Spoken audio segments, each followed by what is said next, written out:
Hi, how's everybody doing? It's Paul on the move with the Mags once again. And, oh my word, there's never a fucking dull moment, is there, being a Newcastle United fan? Because, it turned out last night, I was just sort of winding down on the socials, responding to a few comments, sat there with a nice drink, watching a bit of TV with the missus, and then, of course, shit hits the fucking fan in Newcastle. Isak releases a statement, funnily enough in black and white, created, allegedly by AI, of all bastard things, and he tries to, defend his position. He basically has a go. It's really, really disappointing. Look, he stayed quiet, since the Celtic game. He's not said an absolute thing. He missed the game at the weekend and still didn't say anything. But when he misses out on an awards show down at London, that is literally the straw that broke the camel's back. Not the letting us all down, not the letting his teammates down, not letting all of the coaches and Eddie and the staff down. None of that. Not being able to go to the glitzy London award ceremony, pick up a trophy and stand next to the rest of the big wigs in the Premier League. He was the only one that was missing. But again, just like, with the whole strike thing, it was through his fucking choice. So why he got his fucking knickers in a twist, I do not know. But that he certainly did. Big time. And again, basically blaming anyone and anything to justify, to give a reason behind the actual real reason, which was, as we all know, is the fact that he wants more money. He feels he's missed out on money. He is a greedy bastard. I know that the people, the many folks who went down to Villa Park clearly knew that. It's all down to greed. You can dress it up how you want to. Broken promises. I just don't all buy it. It is just literally like some sort of toddler throwing an absolute tantrum. And, I wasn't surprised. I said to the missus, the club was going to end up responding to this. They can't let this fly by. This can't be left till tomorrow. There will be a statement at some time tonight. And that duly followed very shortly afterwards. And I thought it was quite a robust, strongly worded one.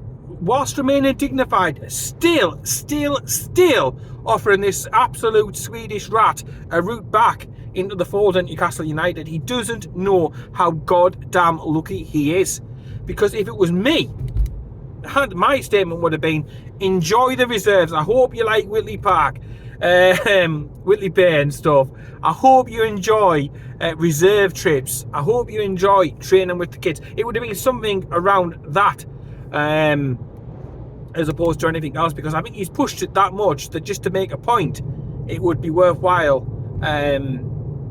Just showing them how it works. You turn up for a job and you work for that employer to the best of your ability, just like me, just like you, just like everybody else. Because if anybody else had down tools, the amount of times I've been at jobs and promised this, promised that, promised the other, and it doesn't actually turn out.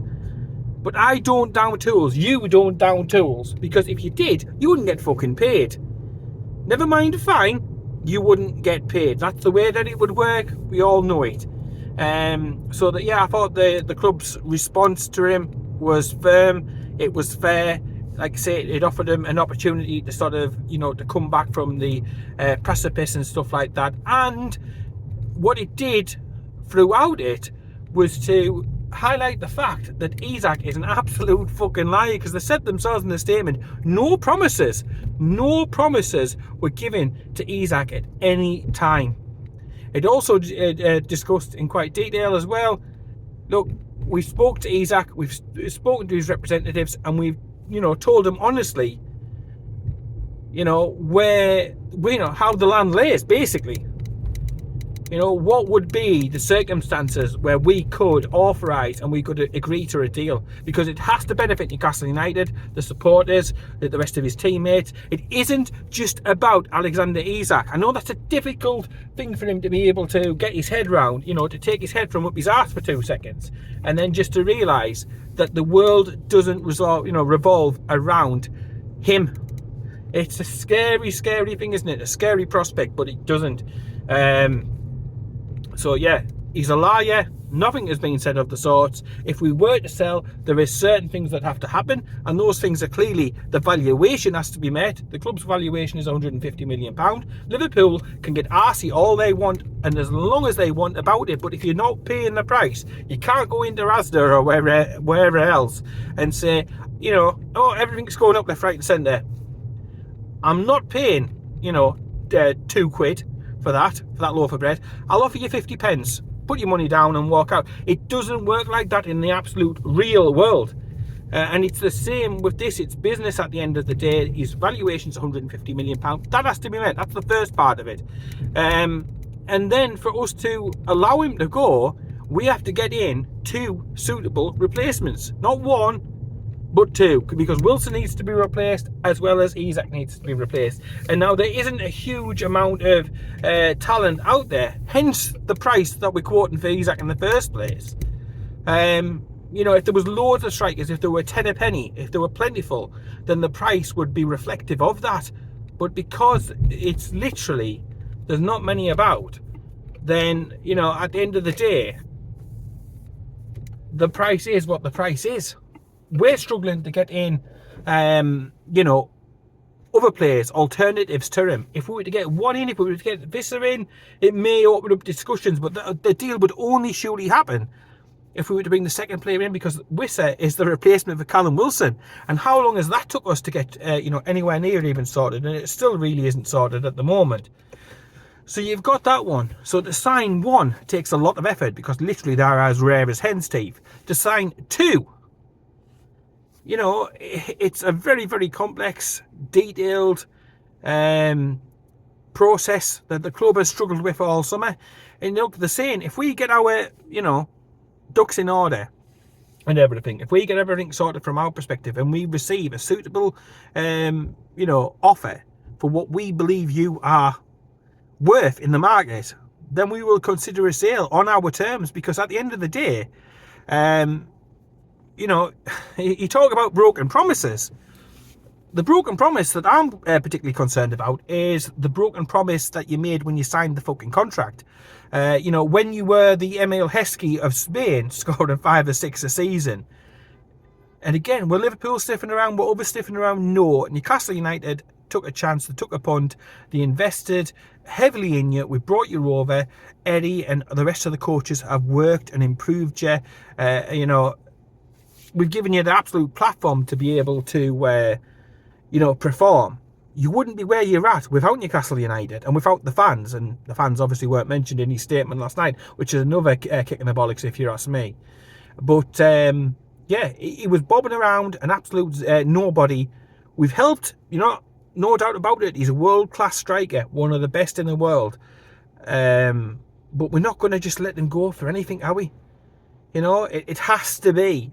It has to be logical. It has to benefit Newcastle United first and foremost. He signed the contract. He agreed to it. If there's anybody breaking promises, it is him, because he agreed to stay for a number of years. And then clearly after 3 years, you know, he's got the itch and he wants to be on the move again. And he does have form for this. So again, for all these scousers who are, you know, wank socks out extraordinaire. And it's just like, you know, wait until, you know, if he does come, again, a couple of years down the line and a Barcelona sniff around, and a Real Madrid sniff around, and he will do the exact same thing to you lot straight away without a second thought, because he's literally me. He doesn't give a shit. As long as he's getting the money, that's his only real motivation. He's shown his true colours at the end of the day. But Newcastle United hold all of the cards. I mean, I was absolutely fucking stuck last night, I really was, but calm down and looking at it more logically, Newcastle United have all the cards. We have his contract, his registration. We're not forced into accepting anything for him. He will be fined. He'll be repeatedly fined for every game that he misses. It's going to be money down. And for somebody who's obviously motivated purely financially, then, you know, that's a big hit. And before anybody says anything, and, you know, Liverpool supporters go, well, no, it's because we're a bigger club and win trophies, blah, blah, blah. I've no doubt about the fact that you will win more trophies especially in the short term. Obviously, we are on a project, we are on a way. But you know, and everything that he said, it's not been about trophies. It's not been about winning things. It is about money. His agent wanting one last payoff before he retires. It's about the money. Isak feels he's missed out on a few quid per week at his time at Newcastle. And again, it's all about the money. So that is the top and bottom of it. And I applaud Newcastle United for what they've done. You know, £150 million would allow us to bring other players in. But who exactly would you bring in? You know, I've heard Ollie Watkins, the age, you're looking at resale value and potential. It's got to be another youngster that you bring in, that you nurture, that you improve, and that you've always got that upside of the value for a possible sell-on. Because in the PSR world, that is what it's all about. But like I say, it has to be on the club's terms. That is how it works. That is how it's always worked. And that's how it will remain to be. Now, you know, reintegration, I don't know whether that will cut the mustard or not cut the mustard. Because he's looking at 4 months minimum of sitting there. And again, if we get through 4 months of paying him and finding him and not selling him, then they might just think, you know what, we'll readdress it in the summer when it's again on our terms, and it's still going to be a sizable fee because he would still have 2 years left on his contract. So again, cards with Newcastle United. Liverpool need to stump up the money a lot nearer, certainly, to the valuation that Newcastle United have placed on him. We've got the same sort of issue with Vissa and Brentford. We need to come closer to their asking price, and as it gets closer to the you know, the deadline, the price normally goes up. So Liverpool need to be aware of that. And realistically, what do I feel? My gut feeling would say that, you know, the deal will probably still get done, because it's a lot of money. And you've got a player there who's just going to be potentially parked for months and months and months on end, not offering anything to the club. And I think that frantically they will be searching around looking for strike and reinforcements. And I think if we can be relatively confident about bringing in 2 strikers, and the numbers work on both deals, then I think it's possibly something that the club will look towards. Because, you know, the statement that he put out, Isak, he's just calling people like Eddie Howe a liar. You know, Eddie Howe has remained dignified and has bit his bottom lip throughout all these press conferences. He's tried to protect Isak from himself, tried to offer him the, you know, the correct advice, toward the party line. He's not spoken out against Isak, despite the fact that he very quite easily could have, but he hasn't. He's been very restrained in his approach and his thoughts, and you know, I feel sorry for him. You know, he's going out of his way, he's improving all these players, making them better. And then probably the biggest poster boy for that, you know, what he's done for players, is just shouting on from a great height. And it's absolutely and utterly far from ideal. It's not on. It's bang out of order. And yeah, just see how it goes. There will no doubt be plenty of more twists and turns between now and the end of this transfer window, and I can't wait. It was great at the weekend. I know the game wasn't potentially the best with regards to goals and stuff like that, but wasn't it just fucking brilliant to be able to get back to watching a game, talking about a game, discussing it with your mates, enjoying it, and not have all the politics and bullshit and egos and that sort of thing to, you know, to have to weigh up in the whole Isak situation.